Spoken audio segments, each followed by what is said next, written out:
আমি কি বাবা আমরা গরিব মানুষ, তুই যাইস না, তোর 2টা বাচ্চা আছে, বউ আছে, আমার ঘরে দেখবো কে? এই মেয়ের বাসা জায়গা না পেলে কই থাকতাম।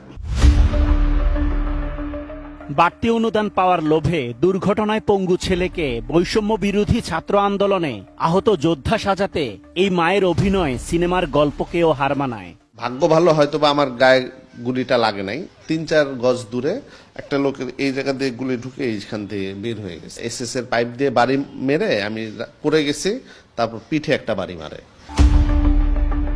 পঙ্গু হওয়া যুবক যে ঘটনার বর্ণনা দিচ্ছেন সেটা যে বানানো গল্প কোনোভাবেই বুঝতে পারবেন না কেউই। নিজেকে আন্দোলনের যোদ্ধা পরিচয় দিয়ে বৈষম্য বিরোধী ছাত্র আন্দোলনের অন্যতম সমন্বয়ক সার্জিস আলমের কাছ থেকে নিয়েছেন অনুদানের নগদ 50,000 টাকা। একটি এনজিও থেকে নিয়েছেন সেলাই মেশিন, করাচ্ছেন ফ্রি চিকিৎসা, এমনকি জুলাই শহীদ স্মৃতি ফাউন্ডেশনের কাছ থেকেও নিয়েছেন লাখ টাকা।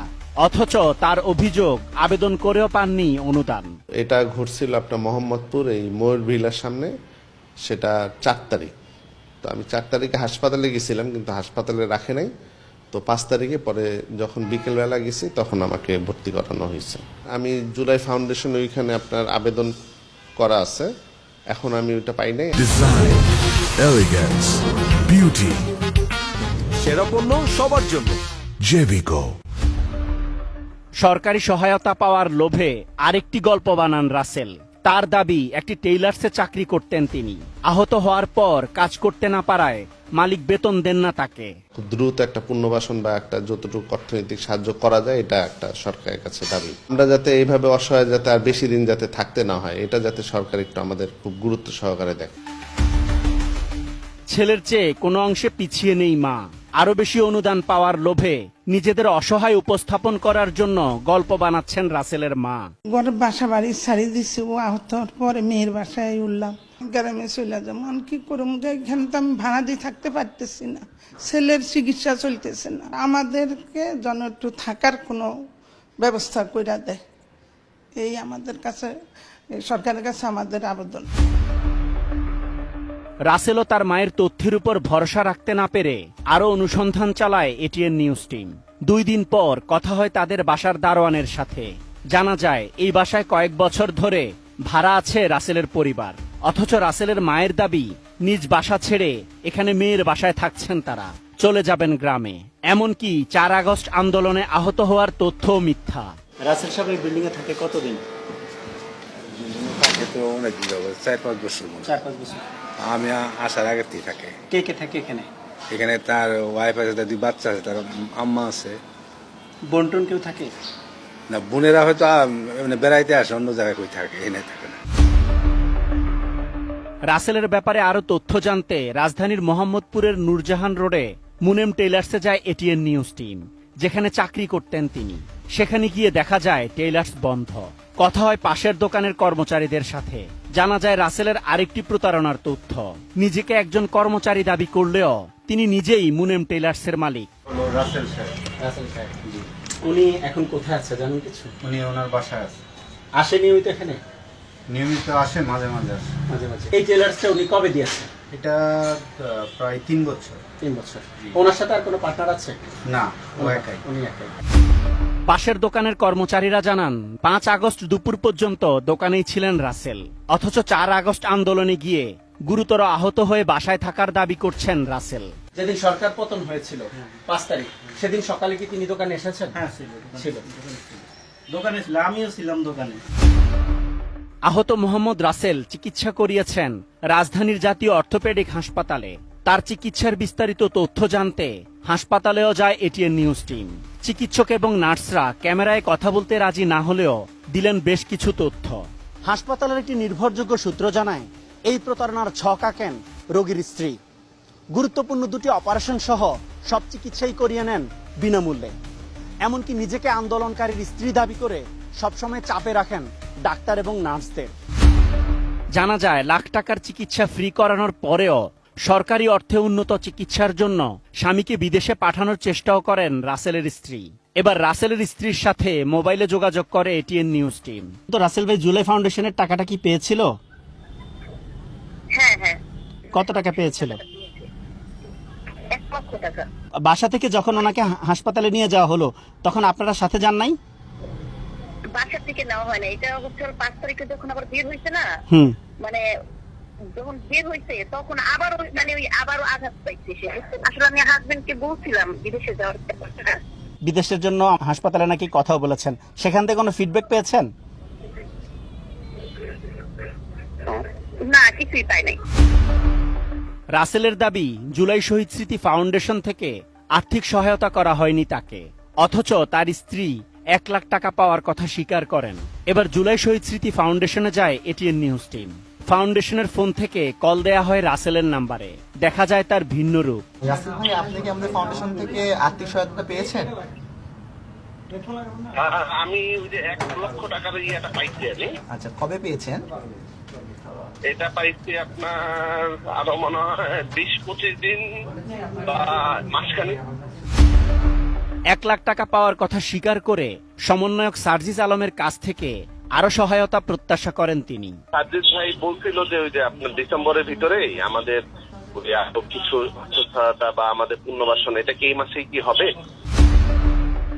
এরপর আবারও মোহাম্মদপুরে রাসেলের বাসায় যায় এটিএন নিউজ টিম। 2 ঘন্টা আগে জুলাই শহীদ স্মৃতি ফাউন্ডেশনের কাছে 1 লাখ টাকা পাওয়ার কথা স্বীকার করলেও এটিএন নিউজ টিমের কাছে অস্বীকার করেন তিনি। জুলাই ফাউন্ডেশনে আমার সাথে কালকে না পরশু দিন আমার সাথে ফোনে কথা বললো যে আপনি কাগজপত্র কি অবস্থা আছে। পরে বললাম যে জি আমি দিছি আবেদন, এখন আপনারা কিভাবে কি প্রসেসিং। টাকা কবে দিবে? টাকার কথা এটা কিছু বলে নাই। জুলাই ফাউন্ডেশন বলছে আপনাকে 1 লাখ টাকা দিয়েছে। জুলাই ফাউন্ডেশন আপনার যেটা আমাকে ওই 1 লাখ দেওয়ার কথা চেকে আপনার ওইভাবে আসে নাই, চেকে তো আসেই নাই। তাও আমি বললাম যে ওই তানবীর নাকি একজন আছে জুলাই ফাউন্ডেশন একজনের অফিসে, ওনার নাম্বার নিয়ে আসছিলাম। পরে বললো যে এই ফোন দেওয়ার পরে বললো যে ভাই ওইখানে আপনি আমাদের 16 নাম্বার মানে 16,000-এ ফোন দেন। ফোন দিলাম যে ভাই আমি তো এতদিন হয়েছে। পরে বললো যে ঠিক আছে আপনি দেখতেছি। আমি এই লাস্ট আমি গত 2 দিন আগে এই কথাটা বললাম। প্রমাণ দেখানোর পর সুর বদলে যায় তার। এটা জুলাই ফাউন্ড, হ্যাঁ এটা পাইছি 1,07,700 টাকা। হ্যাঁ, এটা আপনি মুহূর্তে ভুলে গেলেন? 1,07,000 টাকা ভুলে গেলেন? ভুলে তো যাই নাই, আসলে ভুলে না যাওয়ার কিছু নাই। 1,07,000 টাকা আমি পেয়েছি। আপনি যে একটু আগে বললেন যে প্রসেসিং আছে, দিবে, দেয়নি, আমাকে মাত্র বললেন, এখন আবার বলছেন 1 লাখ টাকা পেয়েছেন। লুকোচুরিটা কেন করছেন? আচ্ছা, লুকোচুরিটা এখানে কি আমি বলি আপনাকে। আপনারা আসলে ধরেন আমার থেকে প্রশ্ন জিজ্ঞাসা করতেছেন, আমি যেমন আমার ফার্স্ট এটা কথা বলা, হয়তো আমার কোনো কথায় হয়তো বা মিস্টেক হইতেও পারে। মুনেম টেইলার্সের মালিকানার কথা জানতে চাইলে নতুন করে নেন মিথ্যার আশ্রয়, যে আপনাকে 3 মাস বেতন দেওয়া হচ্ছে না কারণ আপনি কাজ করতে পারেন না, আপনার বেতন দিলে অন্যদেরও তো দিতে হবে। কিন্তু আমরা তো তথ্য পেলাম যে এই দোকানটা আপনার নিজেরই। আচ্ছা, এবার আমি বলি, আমি ওই দোকান আমি যখন আহত হই, তো আহত হওয়ার সময় পর্যন্ত আমার ছিল দোকান। যে আমার বর্তমানে যে নিছে ওনাকে আমি বলছি যে আমাকে কি আপনি মাসিক হিসাবে কি কোনোভাবে রাখা যায় কিনা, দোকান আপনারই থাকবে। পরে বললো যে না, আপনি তো এখন কাজ করতে পারবেন না, আমি আপনাকে রেখে আসলে কিভাবে বেতন দিব। আপনি তো কোনো টাকা নিলেন না ওর কাছ থেকে? ওনার থেকে যে দোকান নিচ্ছে ওর থেকে আমি মানে কিসের টাকা নিব? দোকান আমার কাছে কি বিক্রি করে? আমি তো ওর কাছে বিক্রি করি নাই। রাসেলের মাও সত্য লুকানোর চেষ্টা করেন।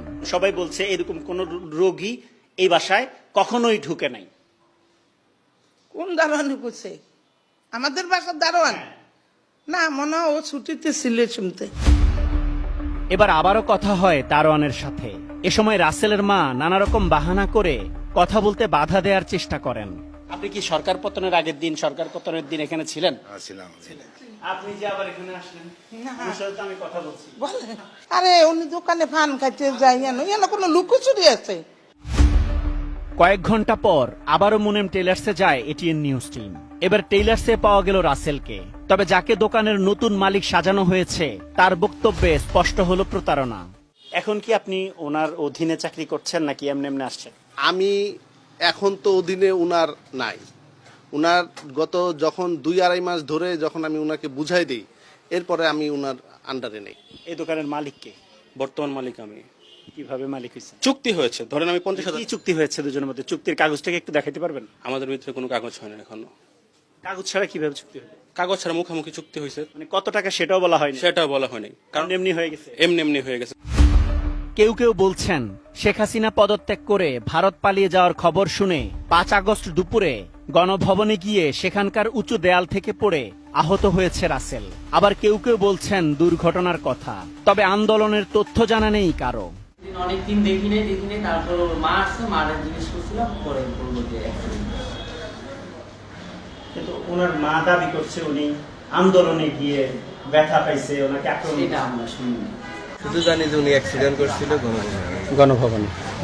উনি কি কোথাও আন্দোলন কখনো গিয়েছে, জানেন কি কিছু? জানেন না।